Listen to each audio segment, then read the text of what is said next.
রামনারায়ণ রাম শোষিতদের পাশে দাঁড়াবে, শোষণকারীর উচ্ছেদ করবে, সমগ্র কড়াচাবুক সংকলন অবলম্বনে এই কড়াচাবুকটি পাঠ করছি।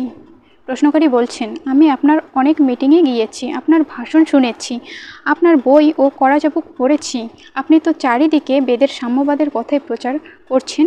বেদের এরকম সায়েন্টিফিক ব্যাখ্যা আমাদের খুব ভালো লেগেছে।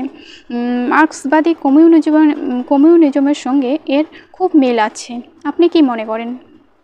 উত্তরে বলছেন ঠাকুর, আমি সাধারণত কারোর মতামত নিয়ে কোনো আলোচনা করি না। আমি আগে বহুবার বলেছি, আমি বেদের পূজারী। আদি বেদের বিষয় নিয়েই আমার আলোচনা। আজকে সমাজে চারিদিকে সবাই যে ধর্ম করছে, সেই ধর্মকে আমি সম্পূর্ণ মনে প্রাণে গ্রহণ করতে পারছি না। কারণ চারিদিকে বেশিরভাগই দেখছি এরা সমাজের পরগাছা হয়ে ধর্মের নামে সমাজকে শোষণ করে চলেছে। সেই শোষণের বিরুদ্ধেই আমার প্রতিবাদ, শোষণকারীদের সাথেই আমার লড়াই। তার ফলে অনেক বিরুদ্ধ অবস্থার মধ্য দিয়ে আমাকে চলতে হয়েছে। আমার ধর্ম সম্পূর্ণ বাস্তব ভিত্তিক। কর্মই আমার ধর্ম।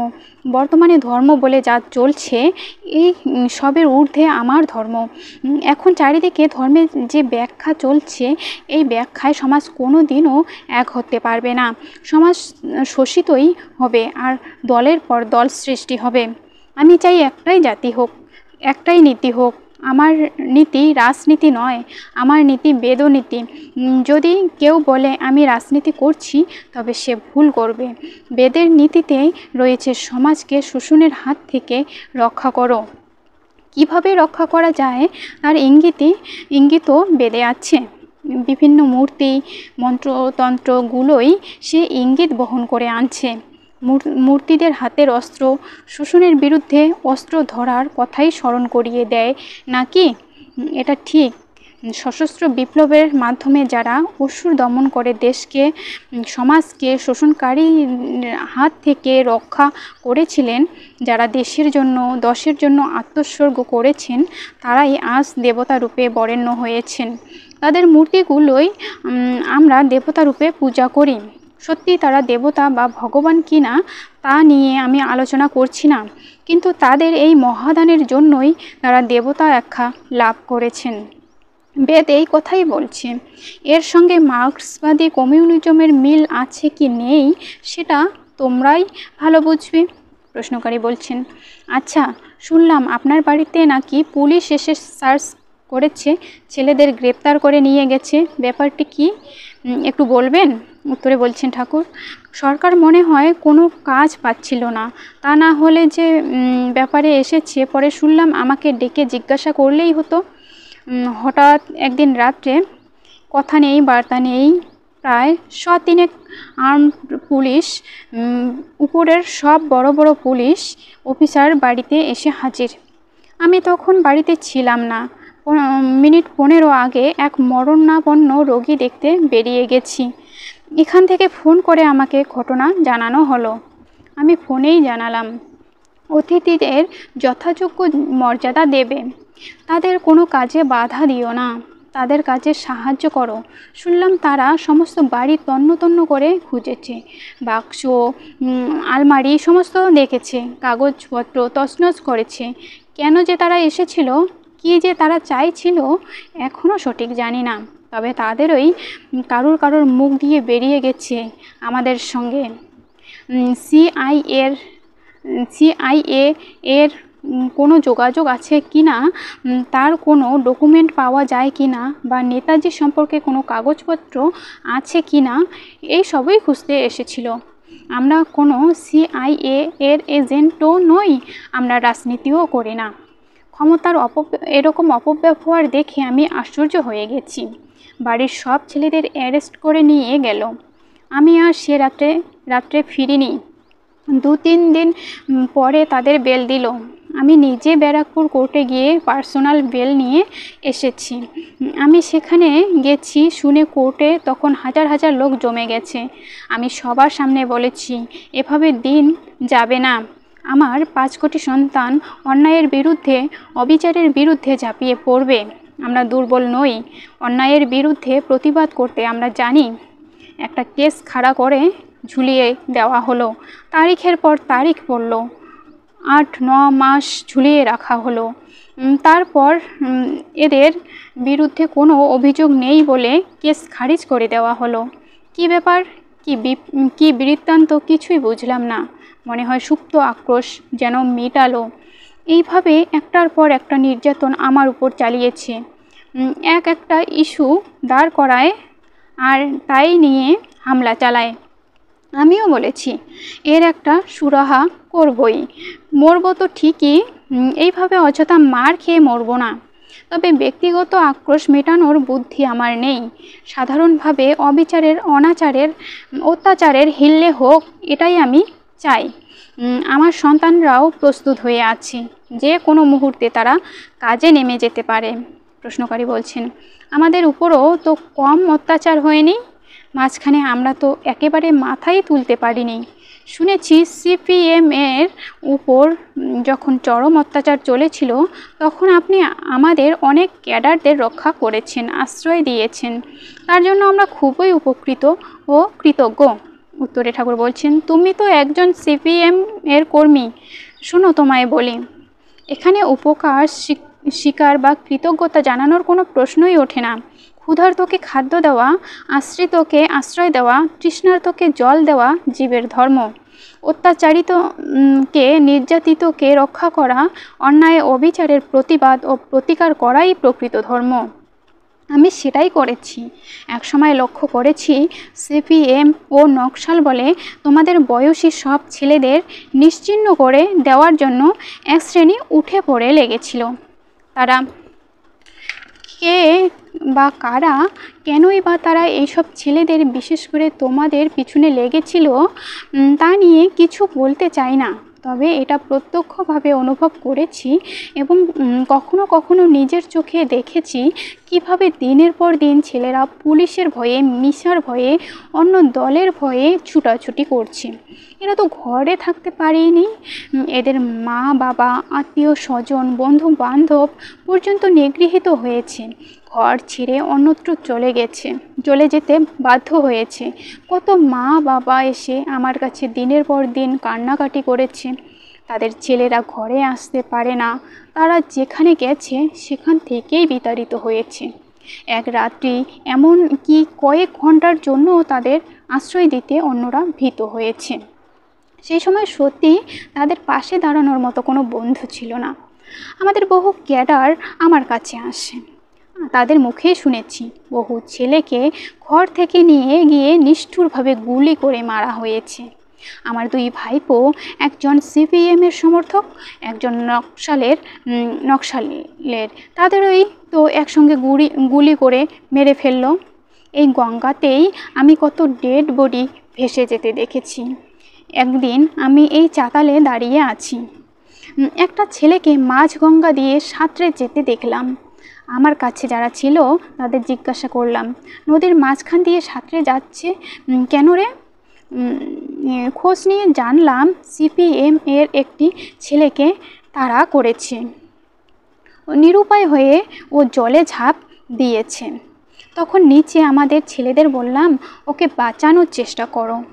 নৌকা নিয়ে ওরা যখন যাবে তখন ওদের অনেকেই বাধা দিয়ে বলেছে, যাবেন না, আপনাদের বিপদ হবে। নানা রকম বাধা অতিক্রম করে যখন তারা নৌকা নিয়ে গেল তখন ছেলেটি তলিয়ে গেছে। কিছুই করা গেল না। খুবই বেদনার কথা। আর একটি ঘটনা, একবার কয়েক দিনের জন্য বাড়ি ছিলাম না, বাইরে গেছি কাজে। এর মধ্যে 3 থেকে 4টি ছেলেকে গুলি করে মেরে আমাদের বাড়ির ঘাটলায় ভাসিয়ে দিয়েছে। পরদিন তারা ঘাটের কাছাকাছি জলে ভেসে ওঠে। এরকম যে কত হয়েছে তা বলে শেষ করা যায় না। তোমরাও তো জানো। এসব দেখে আমার খুবই খারাপ লেগেছে। এসব যে তোমাদের কোন ধরনের রাজনীতি বুঝি না। রাজনীতি তো মোটেই নয়, এসব দুর্নীতি। দুর্নীতির বিরুদ্ধেই আমার প্রতিবাদ। আমার সাধ্যমতো আমি আমার কর্তব্য করে গেছি। হাজার হাজার লোক আমার কাছে আসা যাওয়া করে। তাদের মধ্যে সিপিএম নকশাল আছে কিনা লক্ষ্য করার জন্য আইবিএসবি এর লোকও এখানে আনাগোনা করেছে। আমি পরিষ্কার তাদের জানিয়ে দিয়েছি, কেউ যদি আমার কাছে আশ্রয় চায়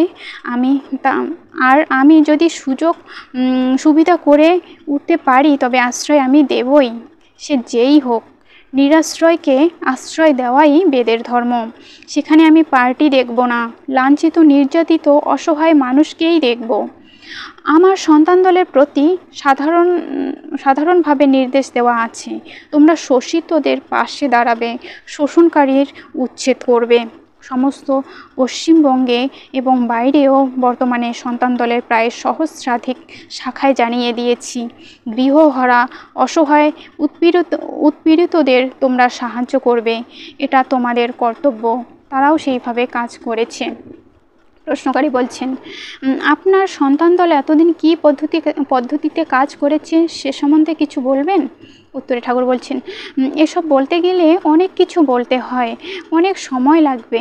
আমি কি করেছি বা সন্তান দল কী করেছে সেসব ঢাক পিটিয়ে বলতে আমার খুবই খারাপ লাগে।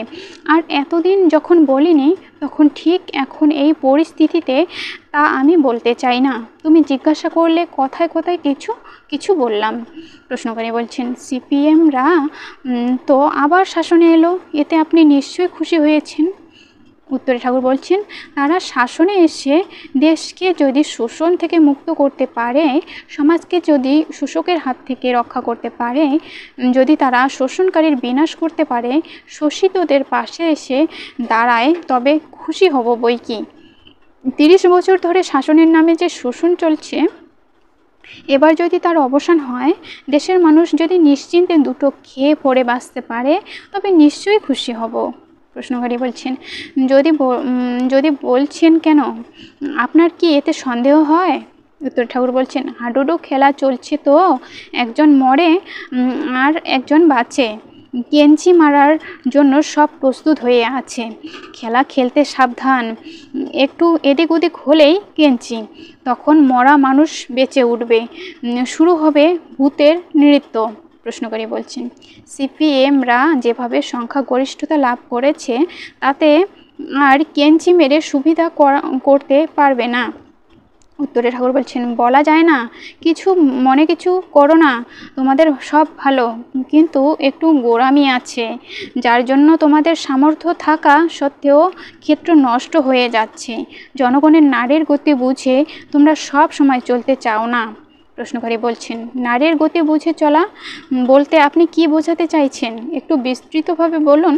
ঠাকুর বলছেন উত্তরে, চিকিৎসক যেমন নাড়ির গতি ধরে তার গতিটা আগে বুঝে নেয়, তারপর নাড়ির গতি অনুসারে ব্যবস্থাপত্র নেয়, তেমনি যে ক্ষেত্রে কাজ করব তার প্রকৃতি, সেখানকার আবহাওয়া বুঝে আমাকে চলতে হবে, সেটাই সমীচীন।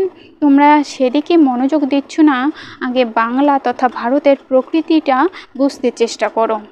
চিকিৎসকের মতো তার নাড়িটা ধরে সেন্টিমেন্টের স্পন্দনটা অনুভব করো, তারপর সেই স্পন্দনের সঙ্গে তাল রেখে কাজ করো, তবেই তোমরা যা দিতে চাচ্ছ জনগণ তা গ্রহণ করবে, তা না হলে হিতে বিপরীত হবে।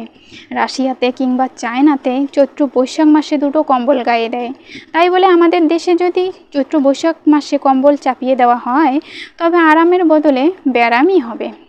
যা দেবে সেটাও তারা গ্রহণ করবে না, আর যারা দেবে তাদের উপরও আস্থা হারাবে। সিপিএম এর আদর্শের দিকটা আমার খারাপ লাগে না, তবে তোমাদের একটু আধটু গোঁড়ামি যে না আছে তা নয়। জনমুখে শুনতে পাই তোমরা বলো ধর্মে বিশ্বাস করি না, ধর্ম একটা আফিংয়ের নেশা। তবে কথা হলো, আমিও তো ভগবান, ধর্ম ইত্যাদি সম্বন্ধে অনেক কথা বলি, কিন্তু প্রচলিত সংস্কারকে সর্বক্ষেত্রে আঘাত করি না। সংস্কারের পতাকা ধরেই সংস্কারকে ভাঙার চেষ্টা করি।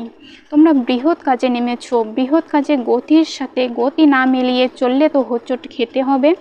বৃহৎ কাজের উদ্দেশ্য সাধনের জন্য ভিতরের মতো মত যাই থাকুক, বাইরের দিক থেকে নারীর গতি বুঝে চলাই শ্রেয় মনে করি।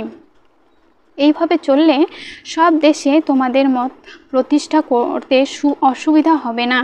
ভারতবাসী ভগবানে বিশ্বাসী, আমাদের দেশ ধর্ম বলতে অজ্ঞান। তাদের সেই দুর্বল স্থানে প্রথমেই যদি তারা আঘাত পায়, তবে তোমাদের মতবাদ যতই ভালো হোক গ্রহণ করতে সহজে চাইবে না। যে দেশের যে রকম ব্যবস্থা সেটা বুঝে সেই মতো ব্যবস্থা করতে হবে।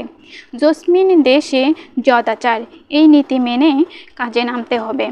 যে দেশের যে রীতি, যে ক্ষেত্রের যে পোশাক, সেটা পরেই কাজ করতে হবে। খেলার মাঠে খেলতে নেমে ধুতি পাঞ্জাবি পরলে চলবে না।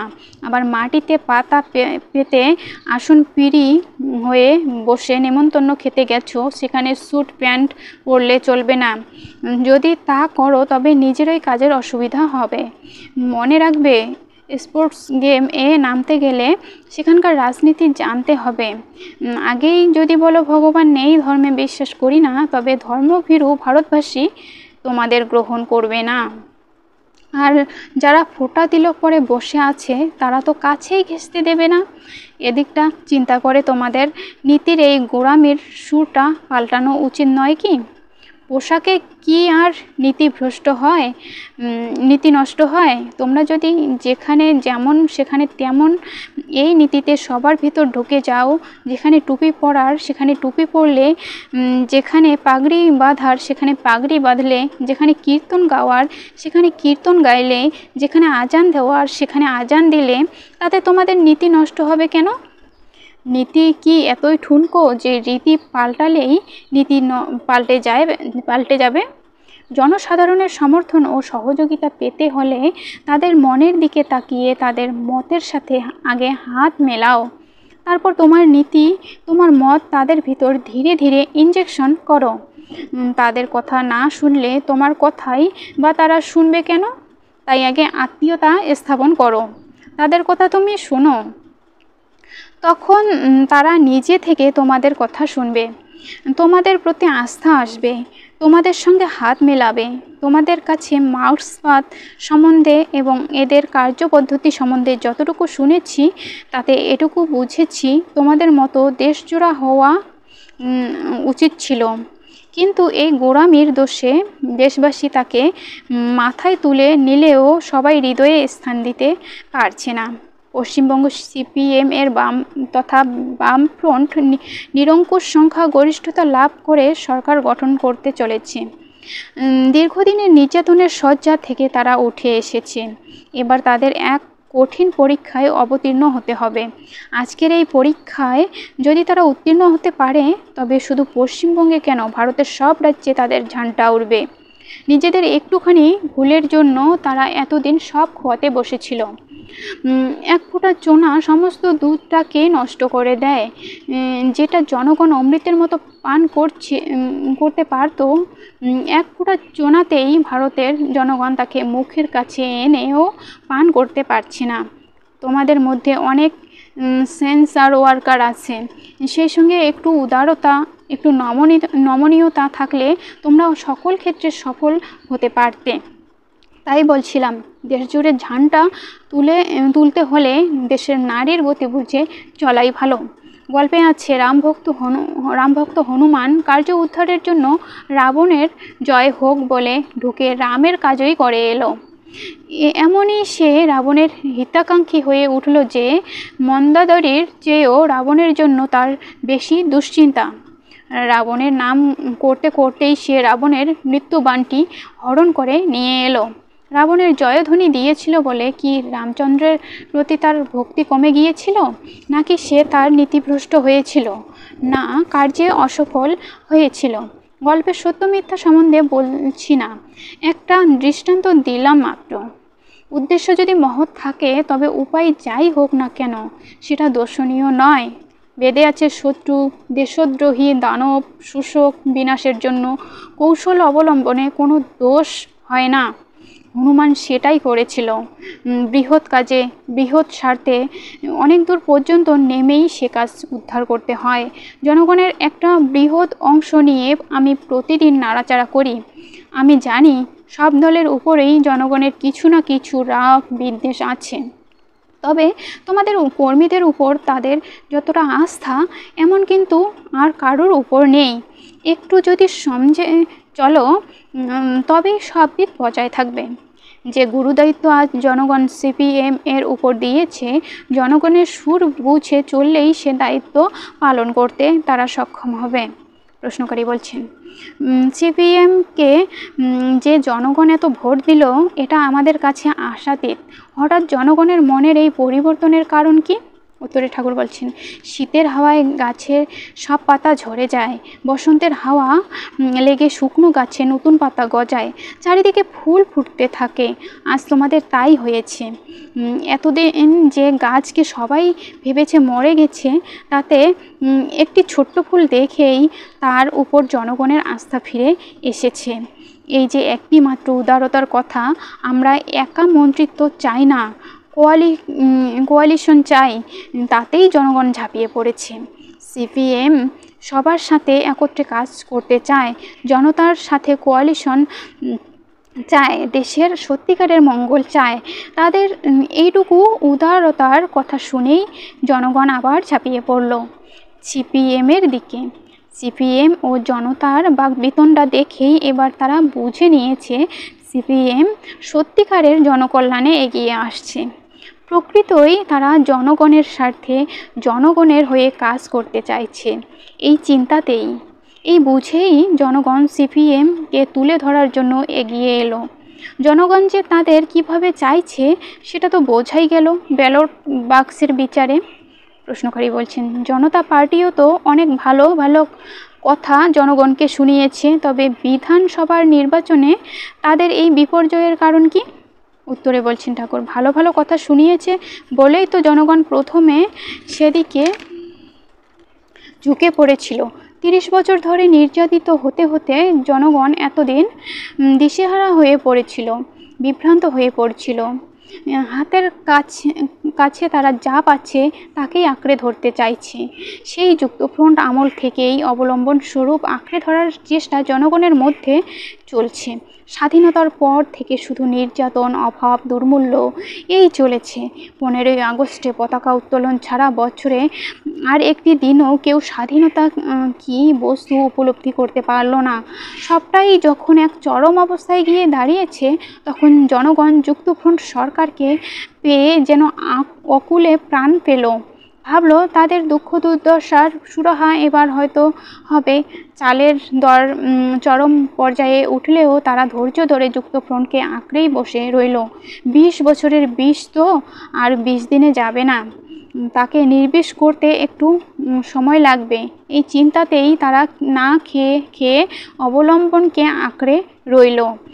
আচ্ছা, আর একটু ধৈর্য ধরে দেখি, নিশ্চয়ই সুরাহা হবে। এই চিন্তা করে ঘরের ঘটিবাটি বিক্রি করেও যুক্তফ্রন্টকে ছাড়েনি। কিন্তু সেই মদ নিয়ে মারামারি আর পদ নিয়ে কাড়াকাড়ি, সেটাই হলো কাল। ওই যে বললাম, এক ফোঁটা চোনাই সমস্ত দুধটাকে নষ্ট করে দিল। একটু উদারতার অভাবে সবটা ভেঙে গেল। তারা চাইল সিপিএমকে নিশ্চিহ্ন করে দিতে। তোমাদের শেষ করতে গিয়ে নিজেরাও শেষ হয়ে গেল।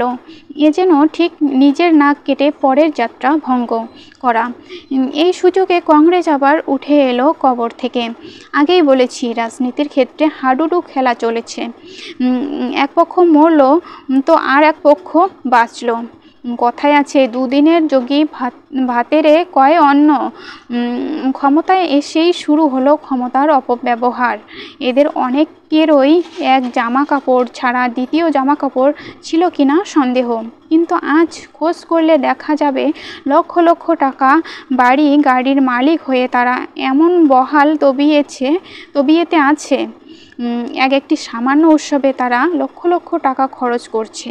কি করে এটা সম্ভব? জনগণের চোখ কিন্তু কেউ এড়াতে পারেনি। তারা সব দেখেছে, সব বুঝেছে। কেবল জেলের ভয়ে, মিশার ভয়ে, পুলিশের অত্যাচারের ভয়ে, দলের মারের ভয়ে, চাকরিতে বরখাস্ত কিংবা ট্রান্সফারের ভয়ে চুপ করে থেকেছে। কত অন্যায়, কত অবিচার, কত ত্রুটি যে এরা করেছে তা ভাষায় বর্ণনা করা যায় না। তারপর তো এমার্জেন্সি ঘোষণা করে সবার গলায় ফাঁসি দড়ি পরিয়ে দেওয়া হয়েছিল। টুস শব্দটি করলেই দড়িতে টান মারা হবে। প্রাণের ভয়ে কেউ আর শব্দ করতে পারেনি, নীরবে সব অত্যাচার সহ্য করেছে, প্রাণের দায়ে অভাবকে বরণ করে নিয়েছে। দেশের এই মুমূর্ষু অবস্থায় এলো জনতা পার্টি। দেশবাসীর তখন তো একটা চরম অবস্থা, অসহায় অবস্থা, ইমার্জেন্সির অতলে হাবুডুবু খাচ্ছে, বাঁচার কোনো উপায় নেই, যে কোনো একটা অবলম্বন খুঁজছে। তারা তখন খড়কুটো যা পাবে তাকেই আঁকড়ে ধরার চেষ্টা করবে, এটাই স্বাভাবিক। ডুবন্ত মানুষ পাশ দিয়ে সব দেহ ভেসে যেতে দেখে বাঁচার জন্য তাকেই আশ্রয়স্থল মনে করে আঁকড়ে ধরে ভাসতে থাকে। তখন তাকেই তার একমাত্র বন্ধু বলে মনে হয়, তাকে মৃত বলে তার মনেই হয় না। গলিত শবের দুর্গন্ধ তার নাকে আসে না। জনগণের অবস্থাটাও সেই রকম হলো। চারিদিকের অবস্থায় বিভ্রান্ত হয়ে সে সামনে দেখল জনতাকে। কংগ্রেসের দুর্নীতি, অত্যাচার, অবিচারের বিরুদ্ধে প্রতিবাদ জানিয়ে তাদেরই একটা অংশ দল ছেড়ে জনগণের পাশে এসে দাঁড়ালো। এরাই হলে জনতা। তারা জনগণের কোটি কোটি টাকা নিয়ে ছিনিমিনি খেলেছে, তাদের স্বরূপ জনসমক্ষে তুলে ধরার চেষ্টা করলো জনতা। জনগণকে আশার বাণী শোনালো জনতা। জনতার নাম নিয়ে তারা এগিয়ে এলো। জনগণ যে তাদের চেনে না তা নয়, কিন্তু চিনেও উপায়ন্তর না দেখে তাদের একটু ভালো কথা শুনে, তাদের মুখে আশার বাণী শুনে তাদের উপরেই সদল বলে ঝাঁপিয়ে পড়লো। সব দলকে নিয়েই জনতা পার্টির সৃষ্টি হলো। জনগণও একটু অসুস্থ হলো। সব দল যখন এক হয়েছে তখন আর কোনো ভয় নেই, তারা যেন একটু আশার আলো দেখতে পেল। অবলম্বনস্বরূপ সবাই জনতাকে ভোট দিল। জনতা ক্ষমতায় এলো। কেন্দ্রে জনতা সরকার গঠিত হলো। পশ্চিমবঙ্গে শুরু হলো আবার সেই আসন নিয়ে মতবিরোধ, শুরু হলো বাকবিতণ্ডা। জনগণ হক চকিয়ে গেল। সবাই একত্রে মিলেমিশে কাজ করবে সেই আশাতেই তারা জনতাকে নির্বাচন করেছিল। কিন্তু ক্ষমতায় এসে জনতা যখন সিপিএমের সঙ্গে কোয়ালিশন করতে চাইল না, তখন জনগণের মনে খটকা লাগলো। এমন তো কথা ছিল না। সিপিএম এর উপর এই বিদ্বেষপূর্ণ মনোভাব জনগণের কাছে খুবই খারাপ লেগেছে। সবাই একত্রে যেখানে দেশের কাজ করবে সেখানে একটা বিশেষ দলের উপর বিদ্বেষপূর্ণ মনোভাব থাকবে কেন? সিপিএম তো বিশেষ কিছুই চায়নি, বিশেষ কোনো পোর্টফোলিওরও জন্য দাবি জানায়নি, শুধু কোয়ালিশন চেয়েছে, সবার ক্ষেত্রে একত্র হয়ে কাজ করতে চেয়েছে। কিন্তু জনতা কিছুতেই সিপিএম এর সঙ্গে হাত মেলালো না। উপরন্তু তারা এলে দেশের ক্ষতি হবে, জনতার অস্তিত্ব থাকবে না, একথাই সবাইকে বোঝাতে লাগলো। জনতার নেতারা বলেছে সিপিএম যদি কোয়ালিশনে আসে তবে দেশের সর্বনাশ হবে। এরকম নানা উক্তির মাধ্যমে জনতা সিপিএম এর প্রতি বিদ্বেষপূর্ণ মনোভাব প্রকাশ করেছে, নানাভাবে তাদের বিরক্তি প্রকাশ করেছে। জনগণের কাছে সিপিএমকে হেয় করার চেষ্টা করেছে। এতেই জনতার প্রতি বিশ্বাস হারালো। পশ্চিমবঙ্গে জনতা পার্টির বিফলতার মূল কারণেই হলো এই। জনতার প্রতিনিধিদের একটু ভুলের জন্য, তাদের একটু দূরদর্শিতার অভাবে, উদারতার অভাবে তারা নিজেদেরই ক্ষতি ডেকে আনলো। পশ্চিমবঙ্গে তারা আর ঠাঁই পেল না। দিনরাত্রি তাদের নেতাদের বাড়ির দরজায় নানা লোকের ধর্ণা দেখে তারা একেবারে নিশ্চিন্ত ছিল যে এবারেও তারা সব ভোটেই পাচ্ছে। এক বঙ্গেশ্বর অবসর গ্রহণ করেছেন, ভিতরে ভিতরে আর এক বঙ্গেশ্বরও স্থির হয়ে গেছে। বঙ্গেশ্বর কি খায় না খায়, কখন ছোটে কখন হাঁটে, সব ইতিবৃত্ত পত্রিকায় বেরোতে শুরু করলো। তারা তাদের জয় সম্বন্ধে এমনই নিশ্চিত যে মন্ত্রিসভায় কাকে নেবে না নেবে, কাকে কোন পোর্টফোলিও দেওয়া হবে না হবে, সবই প্রায় ঠিক। এদিকে লাফালাফির চোটে হাতের মোয়া গেল পড়ে, সেই গল্পই মনে পড়ছে। এক দরিদ্র ব্যক্তি অভাব অনটনে মৃতপ্রায়।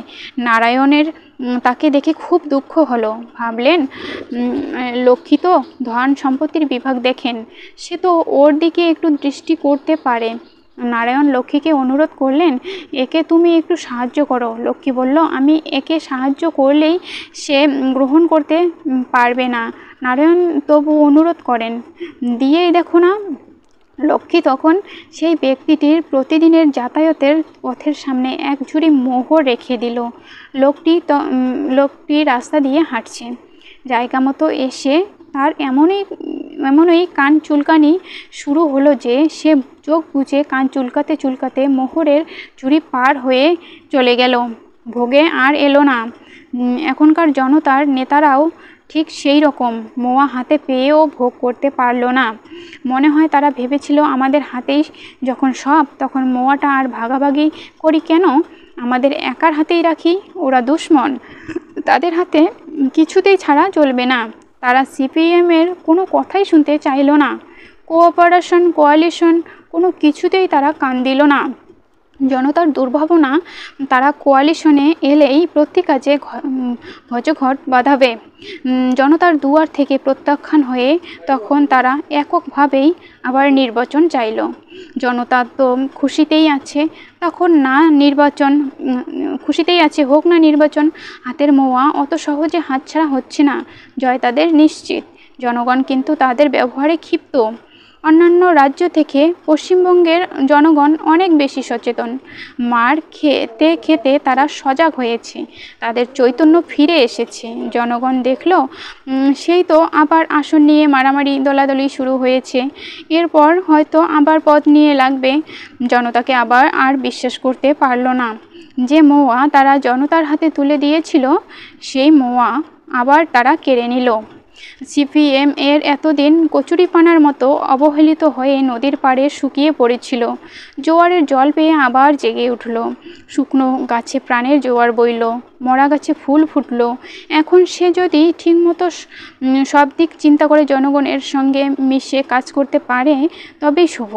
মনে হয় আগের ভুল তারা আর করবে না। শুনলাম প্রমোদবাবু যে বলেছেন, জনগণকে জানিয়েই আমরা সব কাজ করতে চাই। তার এই কথাটি আমার খুব ভালো লেগেছে।